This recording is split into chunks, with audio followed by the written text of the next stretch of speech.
Hello everybody, welcome to another video. The final video in this series of videos on these retro inspired, retro themed books. This is called The Flame Wars. Again, it is by Microzeit, unless I'm mistaken. Yep, it is. You can see it here.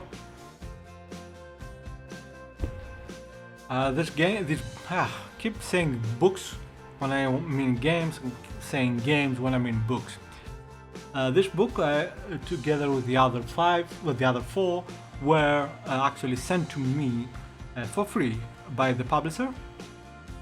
They didn't ask me to do any videos on them, but I decided to do so. If you like them, please check their website. I'm gonna include a link down below. You don't have to click on my link because it's not an affiliate link or anything. Just go type microzeit.com. System Battle of the Home Computer Revolution. Now, I admit I never liked Flame Wars ever, back then or now. But I don't know exactly what's going on here. Let's see. Oh, it smells so good. Introduction, prologue, history, 68,000 computer revolution, a brief history of operating systems, media, prophetic software worlds, printing silicon on paper, marketing the ST to the masses, only Amiga makes it possible, selling 71 Hz in Germany, Crocodile Race in France, games, rise of the 16-bit games that define the Atari ST, games that define the Amiga. Scene, the unwanted computer, system destroyer, and the Amiga meant to feel alive, the immortal flame, my name is no name of house job, demo scene with a difference, retro perspective when your memory smokes, Atari sucks, the hermetic future, 16-bit legacy, interviews, feedback, appendix. Now, before I continue, in case you don't know, did you used to have both Atari ST and Amiga computers? Back then, not now. Now I have none. And I always felt that the wars between gamers were stupid back then, and I still feel it today. I didn't have them at the same time, but I did have them, and I enjoyed all of them. I do have more affiliation to the Atari ST series of computers, yes, compared to the Amiga, I mean, but that doesn't mean that I do not adore the Amiga. What I do not like, I cannot stand, is fanboys, and thankfully the Atari ST fanboys are limited, both in size and in severity, but the Amiga fanboys is just ridiculous. Even in 2024, people who actually whine, complain, bitch, curse the Atari ST. It's ridiculous. It was then, it's even more now. And you're talking about people who are at best, from their 30s might be possible, till the 50s, 60s. For fuck's sake. The really exciting thing was that in 5 months we actually saw the product at CES with real chips, with real PCBs, with real monitors, with real plastic. Yes, in case you didn't know, the Atari ST was built from scratch in less than a year. Yeah. This is one photo, one screenshot if you wish, and this one of course too, that you kept seeing all the time back then. Several pages. Oh, this is the Apple ad, right? I think this was made by Ridley Scott. I think so. Yeah, it is Ridley Scott. Yeah, it's ridiculous, but yeah, that's Apple for you. I'm not bashing Apple, by the way. time. Oh really? 1982. Move ahead, I remember this. PT Amiga 1200, love that machine. Unfortunately, it was already too late for the Amiga and of course for the Atari ST. Unfortunately, I ran out of battery for the camera. Alright, continuing. The X68000, a computer which a guy I follow on Twitter actually makes videos on it quite often. More. Oh, Apple, good. And that Amiga 1. When was this released? No idea.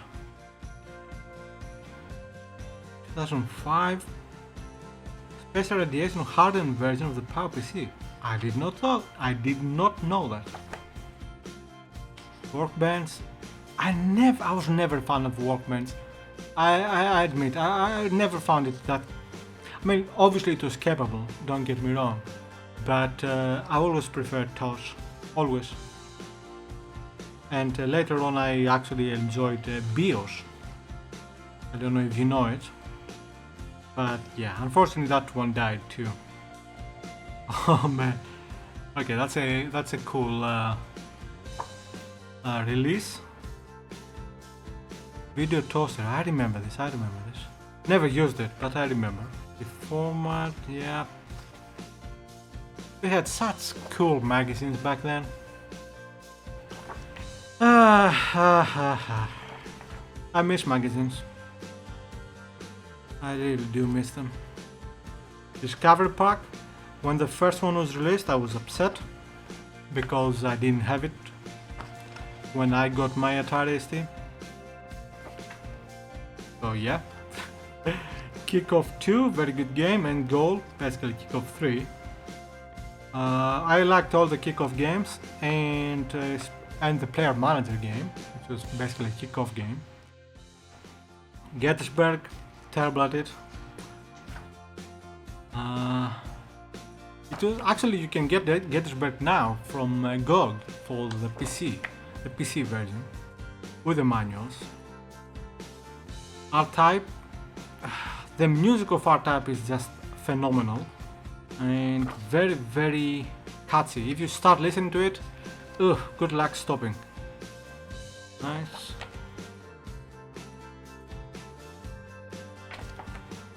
And the Amiga meant to feel alive. Yeah, actually this, I haven't read this, but actually this makes sense. I know what it means. And you know what? Yeah, because for 16-bit owners, the Amiga felt like the rich kid in the block. And while being the rich kid was obviously good, being outside was not. Good times though. Batman, still my favorite Batman game, including the new ones. Although yes, the game is hardly accessible to new gamers, but in my opinion, it is worth trying. Gauntlet, yes. Never liked the game, apart from the 2012 release, I think, for the PC and I think PlayStation 3. I played it for my for my Twitch channel, and I completed it, and I liked it a lot. Outrun, disaster. The game is not as bad as people say, but in terms of conversions, it is bad. It is. It's just bad. Especially when you consider how many better racing games exist on the Atari ST and Amiga. Captain Blood, of course. Let's see, what else do they have? Star Glider, Sandog. I have this. I mean, boxed. I don't have this. I have this. I don't have this. Defender of the Crown. I wish I have this, but and the Atari ST version is the best 16-bit version. Yes, including the Amiga. But in my opinion, it's not that good of a game. Dungeon Master, never played it that much. Let's see, I don't want to show everything. A bit further ahead. The National Karate Plus, yes, fantastic game. Still my favorite beat 'em up game or fighting game. And Carrier Command, still one of my favorite games. I have fantastic games, all of them. Let's see. Speedball 2, I loved playing career in this game. I'm skipping away some pages, I don't want to show everything. Vroom, of course, the classic Vroom, Secret of Monkey Island, Toki Lemmings, Tycoon, Cruise for a Corpse, which I barely played it. But everything else, I have played it a lot and loved them. The Patrician, yeah, I actually liked it. The Germans at the time made some very good business simulations. Joule I loved, yeah. And now some games that define the Amiga. Of course, Defender of the Crown, Bard's Tale, Marble Madness, really? Why? No, it's a good game, but I didn't expect to define the Amiga. Ports of Call, I completely agree, fantastic game. Shadow of the Beast, in my opinion, the most overrated game in existence. It came from the desert, good game. Not the best, but good game. Utopia, the creation of a nation. I actually played this on the Atari ST, and yeah, it was and still is a very good game to play. I wish someone was selling it. Those two classics. Wings, there is a remake of this for the PC, you can find on GOG. Worth playing. Megalomania. I played this on the Atari ST first, and I actually finished it. No cheatings, no anything like that. Actually played it to completion and finished it, and I think it was the first close to real-time strategy game that I finished on my own. Good game, good game. Agony. Agony for me is the best shooter, native shooter on the 16-bit computers. That means that a game that did not originate from the arcades. It's not too difficult, so if you are good, you will finish it. And it is gorgeous and has amazing music and sound effects. Well, mostly music. And for me, is perhaps one of the best games ever made. The others, of course, are, yeah. Dune 2. I never played it on the Amiga, although I saw people playing it. I mostly saw and then played it on the PC, and for me it is indeed a fantastic game, with only one real negative, that you cannot control lots of units at the same time. I don't know how good or bad the Amiga version is, but I'm pretty sure it's good enough.